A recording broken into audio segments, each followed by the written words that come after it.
ঘর জামাই আছে বলে কি সব কাজ করতে হবে নাকি? রাতভর তো এখান থেকে বিদায় হয়ে তোমার রাজপ্রাসাদে গিয়ে বসে বসে গেল না। ওমা দুটো হাত কাটার একটা ঘর জামাইয়ের সাথে মুখে এত কথা কিসে? বেশি কথা বললে ঘর জামাইয়ের গাল ফাটিয়ে দেবে মেরে। আয় মা দিনমলা তার বিস্কুট দিয়ে চাটা খেয়ে নে, তুই তো বেরোবি। আরে কি করছো? ওই তো তোমার চা নিচ্ছে। ডান্ডি ভাঙা কাকে, তাও আবার শুধু চা জামাইয়ের জন্য।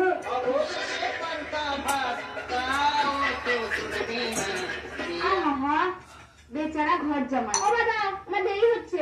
বলছি তুমি প্রতিদিন কোথায় যাও গো? দেখেছো না আমার বাড়ির বাড়িতে নাকি আমাকে জবাব দিতে হবে। ভালো লাগে না। ও মা আমি চললাম। খালি করে যাস না মা, এই দেখুনি বন্ধুর সঙ্গে মদ খাবি। এই ছোটলোক বাচ্চার জন্য মেয়েটা আমার খালি করে চলে গেল। এবার মদ খাবে কি করে? ভুল হয়ে গেছে শাশুড়ি মা।